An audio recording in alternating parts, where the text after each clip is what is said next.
I have a very special interview for you today. I've got two dynamite guests, really. Clif, who's a first-time guest, even though I've listened to this guy for years. He runs a website called halfpasthuman.com. The way he gets his information is data mining. And it's almost psychological trends from humans through the internet. And I think you're going to be fascinated with this interview because he uses the data mining to predict trends. Clif, hi. Thank you for joining us on the show today. Thanks for asking. In a very unique way of describing it. It's very accurate. I do predict psychological trends from data mining, yes. Well, we'll look forward to getting into some questions. We're going to talk about precious metals. We're going to talk about Europe and maybe even a little bit of Trump and global warming if we can squeeze it in. Our second guest today is Lior Gantz, who's a good friend and partner of mine at wealthresearchgroup.com. Very relentless individual when it comes to researching macroeconomic trends. I thought it would be great to have both Clif and Lior with us today to discuss some things that are very important to the people who are following the Future Money Trends letter. Lior, thank you for joining us. I'm glad to be here. Thank you for having me. Well, gentlemen, let me just start off with the precious metals this year. And Clif, let's start with you. What are you seeing right now with precious metals, because it had an amazing 2016 coming out of this horrible downtrend, especially in the mining stocks that the underlying companies, just a big bull run last year. And then we've kind of had the fall and the winter months, a pullback, but now it looks very, very solid here. What is your data showing you? What do you see happening for the precious metals in the near term and overall for 2017? Well, a couple of different ways to look at it. I've got geographic references that suggest that Australia precious metals are going to take off. Indonesia, we're going to have a couple of very successful companies that are, or actually Indonesia/Malaysia in the archipelago in there, are going to take off with their production. So I do actually have that. I do have some indications of a geographic resurgence in mining that way. Insofar as prices and these sorts of things relative to the U.S. dollar, we're going to go through a period of disruption here from March through May, and then a slight hiatus, and then another period that's going to be even worse from, say, end of July through to the end of the year. During that period of time, I expect things like the stocks, especially, to be very hammered by what Bill Holter calls truth bombs. So there's going to be a couple of different impacts on mining. Some mining companies are going to turn out to be pristine, and so it'll, unbeknownst to them, just the fact that they did good business and weren't hypothecated is going to result in an influx of capital their direction. Because, see, the data is showing us that this issue of fake stocks, where there's 5 or 10 times as many stocks as have actually been issued on some companies, is really going to come to the fore in this second half of our little period of disruption. And so we're going to have all these sort of, within the mining industry, trends that are going to affect us that way. And then on the other side of it is, from what we're viewing here, is going to be an upward pressure on price, and maybe even kicking into something close to hyperinflation as we go through late summer and into fall. You believe, just to be clear, a hyperinflation could happen in the United States within the year? Here's our issue. Yes, that is the case. We have a situation that has developed over decades on one path of our data, forecasting all the hyperinflation. That there's nothing within those data sets that are saying that we're derailed on that. But we do have a lot of new data relative to the new administration and the potential to derail the planned hyperinflation. So if you were to look at the last 20 years and the moves of the power elite and the Federal Reserve, you might think, perhaps rightly so, that there was an intent to cause certain things to occur within the dollar. Our data at the moment is showing that very much like the 1930s, the dollar is going to strengthen. Very much like the 1930s, the dollar will strengthen even as gold and silver rise. In this case, we're also adding Bitcoin in there. The same kind of emotional trends are going to drive these things as had occurred in the 1930s. Now, the question for us is, what's going to happen relative to what's going to happen as a result of the Fed over this summer, because our data sets show and have for a number of years that the Federal Reserve was on a path that would lead to fundamentally to hyperinflation over this summer. And those macro indicators that are saying that the dollar is degrading in value are still all there in spite of this apparent emotional turnaround in a number of areas. So it's very contradictory, but we show the dollar sort of rising in value relative to all the other paper currencies, and at the same time falling in value relative to gold, silver, and Bitcoin. And I'm not an economist, okay? I don't pretend to understand how all of these mechanisms are going to work themselves out in manifesting. I just know that we have these linguistics that we got a pretty good high level of confidence in, that we'll be discussing this rather odd state of affairs that might indeed induce the Fed to get into real hyperinflation from May onward.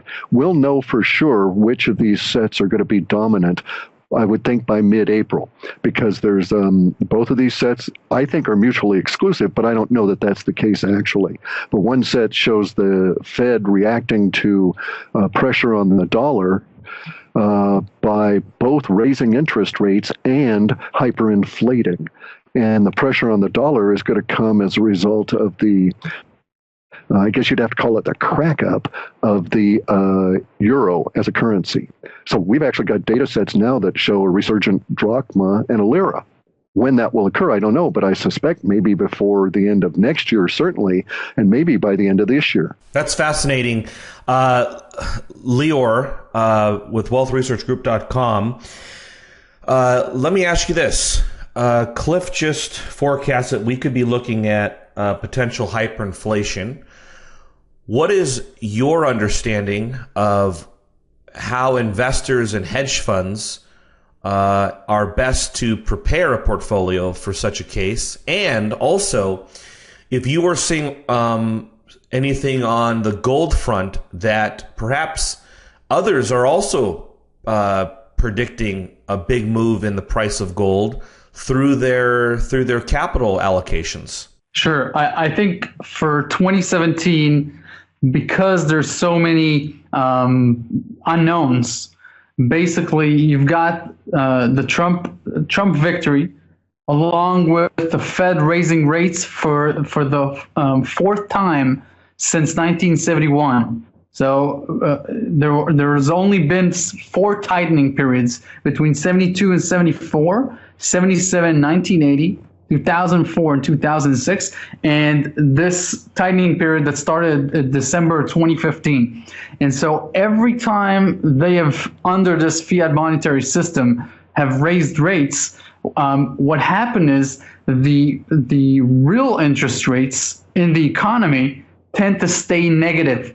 So official U.S. year-over-year price inflation right now is about 2.5, and the Fed funds rates is not that. And so we are in a negative environment, and that means you need to focus on 4 things. You need to focus on wealth preservation, and you can do that by allocating some of your funds into the physical precious metals, into cryptocurrencies such as Bitcoin, as Clif rightly noted, and you can allocate them into other chaos hedge type assets. But you should not only focus on that. That has been very volatile and very dangerous over time if you're looking to grow your wealth. So if you're looking to take some of your funds and put it in vehicles that grow in these types of environments, you need to think about companies that have consumer loyalty.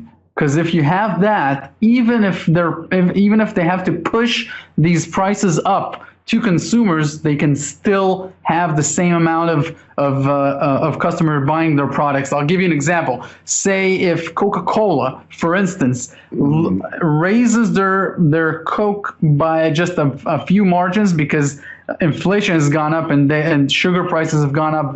All their operations have gone up, and they push this price to the consumer to keep their margins up. Probably there's not going to be a lot of consumers that reject Coca-Cola from now on. So that kind of company, for instance, could be very good. And on Wealth Research Group on the site, on the top menu on the left tab, we have wealth stocks, which are download PDFs about 6 companies that we believe are exactly the type of stocks that you would want to cash in over this 2 to 5 year period.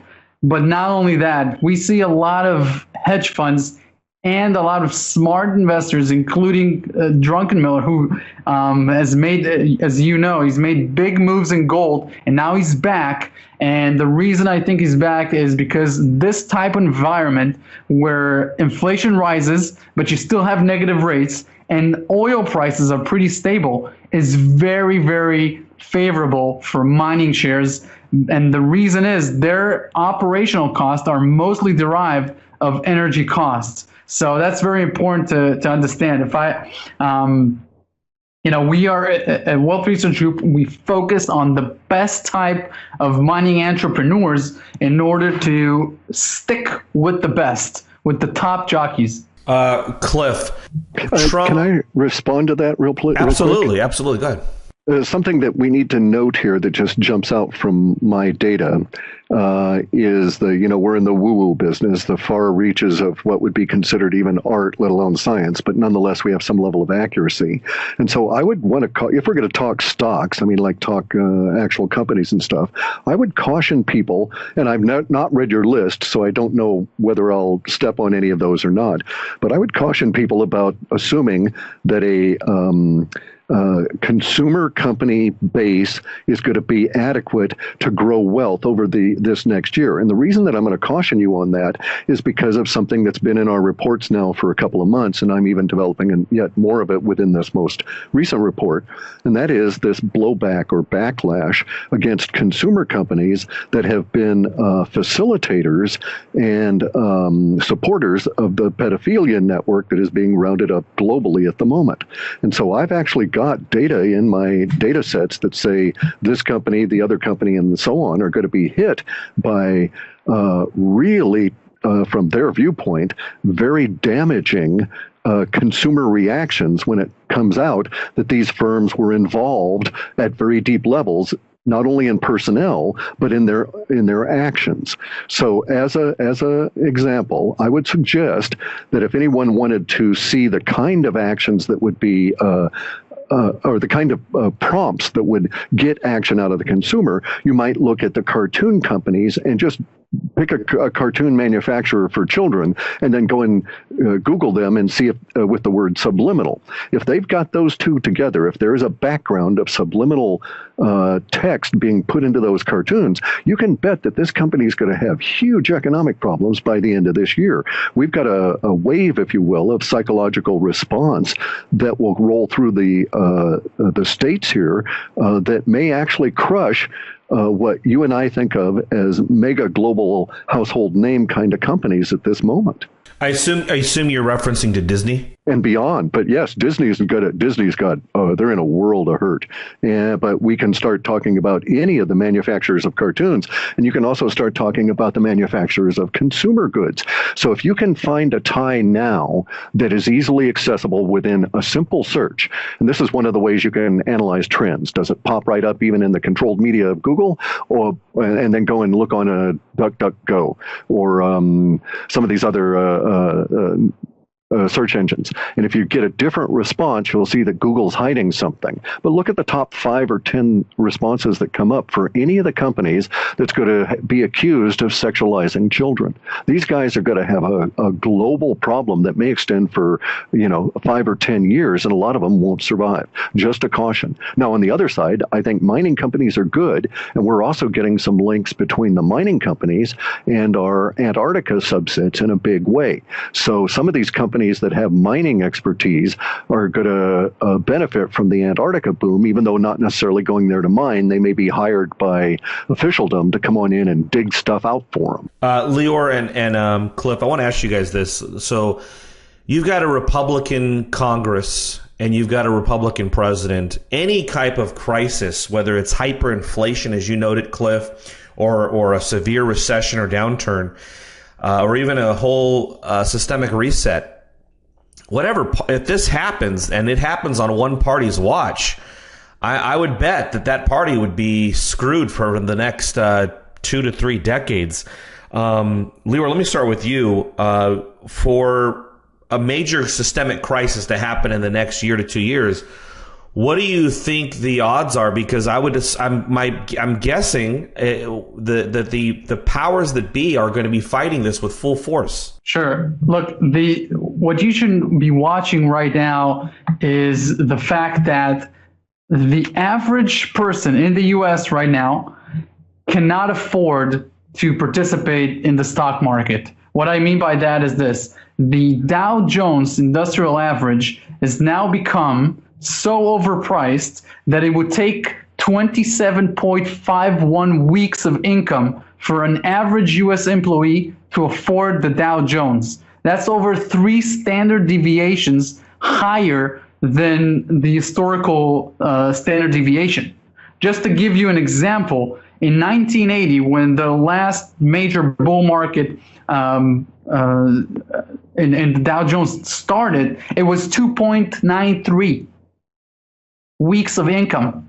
So right now, it takes someone so much weeks to participate in the Dow Jones and in the stock market that this is unsustainable.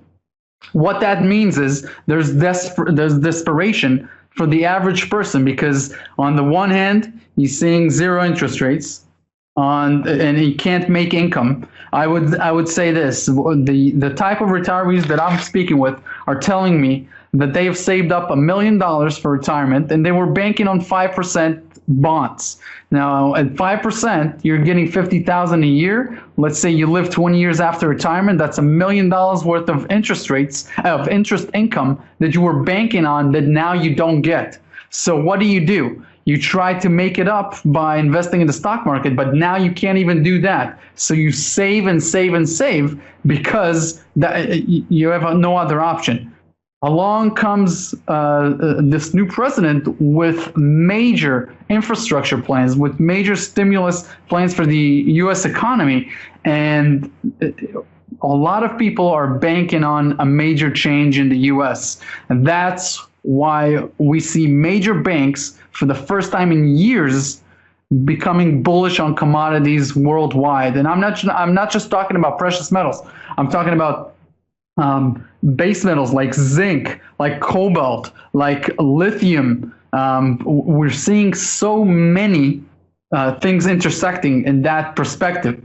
And it's just important. I know that Clif already mentioned this, but mining companies there's thousands of mining companies. Now, over history, there have been a very select few individuals who have founded companies that have made shareholders a fortune. It's very hard. It's a hard business, Clif. I'm sure you would agree, to mine out of the ground. It takes so much effort at the beginning, even if you find a discovery, and therefore you need to stick with a very specific individual. Do you agree with that, Clif? Well, certainly. I've done mining. It's terribly difficult. Clif, I want to turn the conversation to this potential hyperinflationary event. If this happens on Trump watch, Trump will probably likely be impeached easily by the Republican Congress or the new Democrat Congress that would take over in less than 2 years. What do you think? I don't see either of those. I don't see either of those as necessarily guaranteed. Okay, I don't see it as a Republican president and a Republican Congress. I see it as Trump versus the establishment, and he's desperate. I actually see it as a counter coup. All right, so Trump is in place because of his staff guys and the thinking that was involved there. So I'm not necessarily of the opinion that impeachment would follow any kind of an economic issue. They're going to try and impeach him no matter what, because because the establishment is desperate to get rid of him. What we are looking at here is a race, and this race needs to be put into its most crude form in order for everybody to understand economically. But there are a very large percentage of the power elite that have been involved in a global pedophilia network of the most disgusting kind. And we're looking at the race that Trump has to enforce the law, rein in the pedophile network and arrest those individuals, and then move on. Now, in the process of arresting them and getting them removed, a lot of the oppositional power goes away. The oppositional power is desperately afraid of their own position now and is not reacting ideologically. So as long as there are any of them in power, you'll still hear calls for his assassination, calls for impeachment, and all of this kind of thing. But it is a faction A versus faction B kind of a deal. And so if one wanted to look at it at that way, I'm one of those guys, by the way. I'm 64 years old this year, so I'm one of those people that has to save for retirement because there's no vehicle to get money out. But now I have a suggestion within the data sets. And if I were going to take a speculative position in stocks, and there's a big issue with stocks because of the rehypothecation and 7 shares being issued when they say only 5 are being issued, right? That sort of thing. But beyond that, if I were going to do that, I would pick out specific companies that I knew would have a placement in the upcoming woo-woo boom that's going to be coming out of Antarctica. Now, this pressure I see within our data sets, the continual references to Antarctica, are in fact backed up by reality. If you'll hunt for jobs in Antarctica, look for corporations doing business there, you'll see that there's this quiet boom going on. And I suspect from what the data is showing that if one had to make money, say over these next 5 years, independent of whatever interest rates or any of that kind of stuff goes on, well, it might be a very worthwhile risk to take putting money into some of these firms. Now, the interesting thing I've noticed about these corporations going down to Antarctica is that a lot of them are really interesting as to how they approach it. Let's take SAIC, for instance, right? SAIC rebranded itself as Leidos, cast off all of these ancillary growth positions it had acquired in the past 20 years and refocused its core operation on services provided to governments in Antarctica. And the internal documentation suggests that they expect to get just a huge whopping return on investment on the order of 75% of every dollar put in. They expect to get a return, that 75 cents in addition to that, back out within the first 2 years. And so something is up down there that nobody's talking about, but corporations are responding to. And if you really get out there and sniff the data, you can find companies like this. And that would be my suggestion. I mean, it's risky and so on, obviously. But if I'm correct, the pedophile networks will be rounded up. We'll have to rebuild in the United States. It's true. And commodities are going to be a big boom. But we need something external to our money system in order to be able to survive the crash of the big banks, because they're going to basically end up dying, in my opinion, simply because of the underlying problems with the euro, which will come on over to us in terms of our dollar. Lior, what he just said is something you and I were just talking about last week. What are you doing to physically prepare your family, and what do you suggest people do to physically prepare for a major systemic crisis that could happen here, an implosion of the banks? Let me start with just the data regarding gold. If you take the 1980 high and you quantify it with inflation until today, it's $18,416 US dollars. So we are definitely not, even the 2011 high, based on growth of real money in the U.S. money supply is $2,986. So we are a long ways off from the inflation adjusted and the real U.S. money supply adjusted price of gold. And the reason I point this out is because any kind of a black swan event that Clif talks about could make gold a lot higher. With regards to what I'm doing personally and what my family's doing, there's a couple of things that are outside of the box, and a couple of things that I think just every person who understands the type of environment that we live in should focus on. First of all, I'm getting another passport. So basically, I don't only own one passport. I have two, and I'm getting a third one soon, and that is just to de-risk myself politically. That also gives you options with regards to where you store your wealth. For example, you can buy real estate in a number of different countries. You can store your gold in a number of different countries. And I know, Daniel, that you do the same thing as well.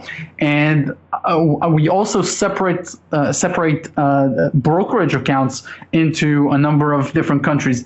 That way, if there's any problem with capital controls or anything like that, you're very, not everything you own dries up at the same moment. I think that is a very important part of this. And obviously, cryptocurrencies are very important, such as Bitcoin, because they allow complete anonymity, same as gold. They're outside the system, which is very important.